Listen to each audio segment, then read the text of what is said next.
the part I forgot to mention. I'm like 50 feet in the air, so we're like... I wasn't on set, obviously, because I'm the voice, but we did a lot of joke loops in the recording studio. For our own enjoyment, we would say, let's say, risque things to each other. We would leave things that would never be allowed on the air in characters, or to say things like make my monster grow and elaborate.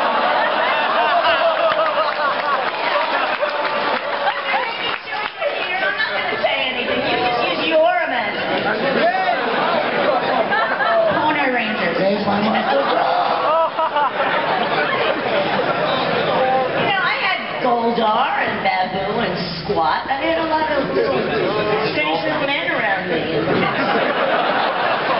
They didn't have power. And she does have those boobies. For me, I don't think it was too funny for me. I was kind of embarrassed, but I remember one episode we were filming, who knows it, where my dad comes and we're throwing coins in the fountain. Oh, yeah. What's it called?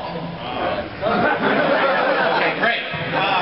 So I had to run and jump off this trampoline and throw a kick or something, and I'm practicing it, and I'm running, I jump on the trampoline, my drawstring wasn't tied. Everybody was laughing at me, I didn't find it too funny, and I was kind of embarrassed. And afterwards I laughed about it.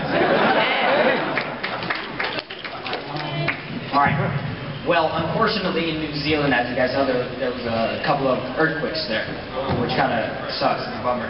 But, well, basically, the funniest thing that I think happened was I was walking by our trailer, aka camper, as they call it in New Zealand, and then all of a sudden the camper's like shaking, and I'm thinking there's another earthquake, and then I find out that Polly's jumping in the trailer. I just lost it. I just started running and just laughing around. Before I go, is it okay if I can shake your guys' hands? Yeah!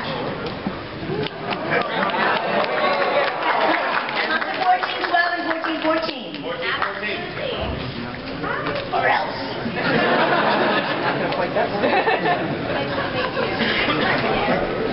So guys, I gotta say it's awesome to see you all here. Grew up watching all of you. Question I have, first of all, Barbara, Rita, greatest villain of all time, screw the Robot King and everyone who came after. Question I have, since we actually have everyone from Mighty Morphin all the way to Samurai, how does it feel? How did it feel coming in? I mean, I guess Walter, you can just say how did it feel being first, but how did it feel coming into taking up this mantle? Being the new Pink Ranger, being the new Yellow Ranger, being the new Red Ranger, and being the new Blue Ranger. Well, I didn't know the show until I was cast in it, so I didn't really understand the magnitude of, because it was really coming into its peak when I came on the show. And when I arrived, these guys were touring, doing their press junkets, and the movie was about to come out. So I kind of walked into this phenomenon. And Kimberly was very popular, and so I was very aware of that and very respectful of that. And I just didn't know, from day to day whether they were going to keep me or not. It would just depend on how well I was accepted. And I think the fact that they went so opposite with Amy and I was probably a good thing. But I had big shoes to fill, and I think she was amazing. So I'm just glad that I was accepted. And I had fun. I just tried to make her... Stop pulling focus, Walter. Are you done? Do you need to get up again? Did you say something? Yes, I did. And I didn't use my theater voice. I used my mommy voice. Oh no, I love Walter. I didn't know Power Rangers when I auditioned for it, and I had 5 auditions, which is kind of not typical. So when I finally got on the show, I was pretty excited. I was beyond excited because I was still, I was at UCLA at the time. I was my junior year, so I was still going to school and trying to film, and literally God got me through. I graduated while I was still on the show, so I was very very excited. I didn't know Karen at the time. I knew that I was coming in after her, who I just absolutely adore now. But I was really, really excited to be a part of this, and I would have never thought 15 years later that we have such a great audience like you guys. Thank you so much.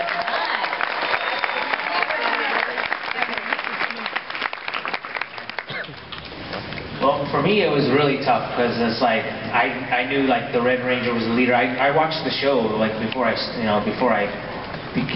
came on the show, and I used to watch it and be like, I can do what those guys do. I can do flips, I can do karate, but I did not realize like how hard it was going to be. And then it was kind of like an awakening for me because when they cast me on the show, they made me wear this muscle suit underneath the Red Ranger suit because they wanted me to try to be like more muscular. So I had this like padded suit. So anytime you saw me in the Red Ranger costume, I had a muscle suit underneath it. So anyway, so it's like, oh man, how am I going to compete with this guy? He's the big, he's this big guy, he's like this big figure, and I just didn't know how I was going to do it. But I just said the only way to do it is to try to be different than he was.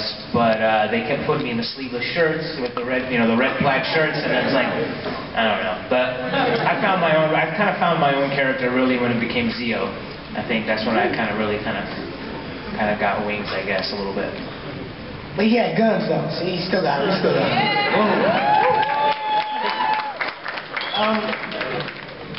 When I wait for her to be done.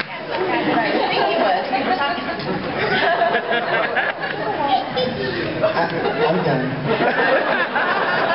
No, it was, Power Rangers was new. We didn't know anything about it, and we didn't know anything about it. And the character Zach was a character that was developed from nothing. So it was really cool to develop the character as a guy. It took a minute to figure out how could you make this guy is fighting monsters and he's dancing. How do you make that work? And I was like, okay, well, he's just got to be so skilled. He's got to be like capoeira or something. Like, he's got to know this form of art and be very confident in what he's doing to be able to hit him and then turn 3 times. So with pop locking and everything else, all the skills I had as far as being a dancer, martial artist, and doing gymnastics, it was just really cool to be able to develop that character. And make Zach was very cool. He's the kind of guy who was a friend to everybody and strong and confident and ready to fight.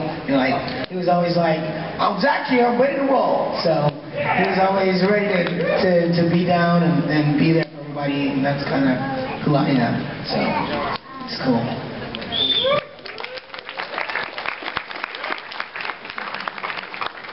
Well, for me, I wanted to be an actress, and I had recently, right before the show, I was in a singing group, and the group we'd kind of broken up, so I was just like, man, I really got to get into this acting thing.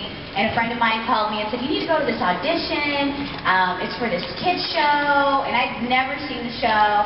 And I remember showing up to the audition, and there was like a line wrapped around the building. And I was like, are you kidding me? We'll be here all day. And something inside of me just said, just go. What else do you have to do today? And so, exactly. Because I almost went home. Like, I was like, this is crazy. There's a ton, 1,000. I mean, how many people were there? 4,000 people. 4,000 people there. Like, I mean, it was like all day. Like American Idol, like there's like yeah. And I'd never seen the show, so I was like, wow. I mean, like, really? But I'm so glad I stayed. And 4 days later, my life changed. I was in Los Angeles, and I was on the show. I mean, that's how quick, 4 days. We auditioned, we flew out maybe 2 days later for the callback, and then they were like, tell your parents to ship your clothes. I mean, literally. And so we were just like, in California, we were all super young. And then we found out, I didn't know that we were replacing people, so to speak. I mean, I just thought they were bringing on new characters. Then we found out we were replacing people, and I was like, oh my gosh, like this is going to be, it could be either really good or it could be really bad.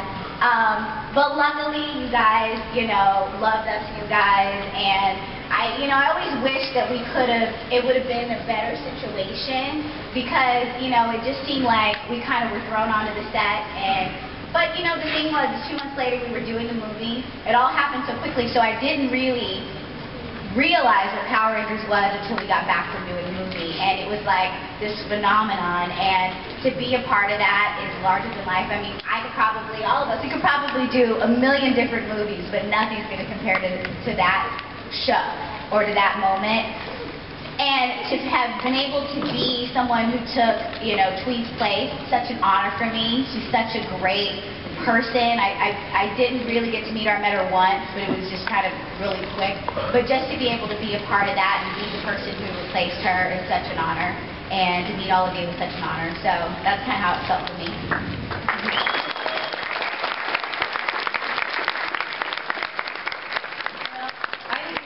Anybody. I was fired in the beginning because I was just given the role, and they gave me, they said, do a wicked witch voice, and I've been working for Saban, I've been doing voices, and I just came up with the evil voice after they fired me because I was pissed off. Not knowing I'd be doing it for 5 to 6 years after that. But, they wanted it scarier, and I knew I had it in me, so, I said, let me audition, please, again, and, so I did come up with her. I missed it when they brought Lord Zed, and I lost, I wrote cards to them and wrote out of work Empress seeks employment. And then there was a point there where I'm an on-camera actress as well, and I got the outfit, and I tried to get to be Rita, but they were adamant in making the Machiko Soga character look like her. So Carla Terrace looked like a younger version of her, and it was good matching. I thought they did a great job with that. So they kept the same format, which I understand, and it's fine. And Carla would have loved to do the voice, I would have loved to do the on-camera, but it worked out, and it's worked out. And out of all the things I've done, Rita's the one. Still the one.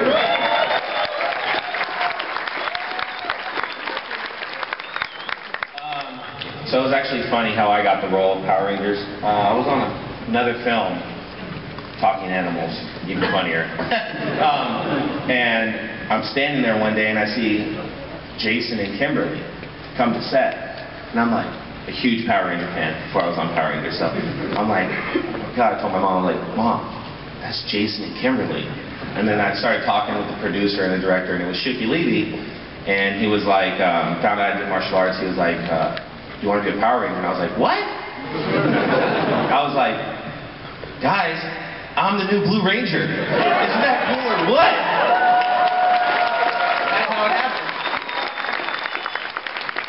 Yeah, it was a dream come true. I mean, I had all the action figures. I was looking at pictures the other day actually in my house, and I have pictures of me sitting in the corner playing with all the action figures. Like when I was 7.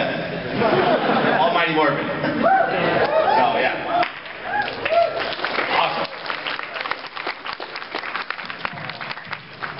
Well,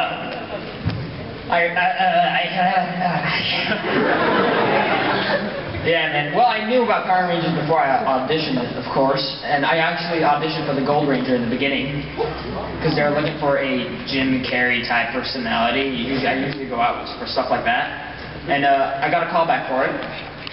And then Iris, the casting director, she's like, you know what, you'd be perfect for the new, before they were called Skinny Mac and Big Mac. I think that's what they used to call it. Yeah. So we're in that process, like, you'll be perfect for that. I'm like, okay, let me search them. I did my research on the characters, and so I saw Skull, how he did his own thing, and I tried to make it my own while sticking to those mannerisms. Because my character is actually supposed to be much younger than Skull was, and a little bit more dumb, I guess. And it was pretty phenomenal how the process of the auditions and everything, and I had a blast, and at the end I'm very excited, and people ask me, is it a dream come true that you're on this franchise? I'm like, I'm extremely excited, but I have one dream and only one dream. And that dream is to just live happily with my family and no other dream. That's it. Everything else, man,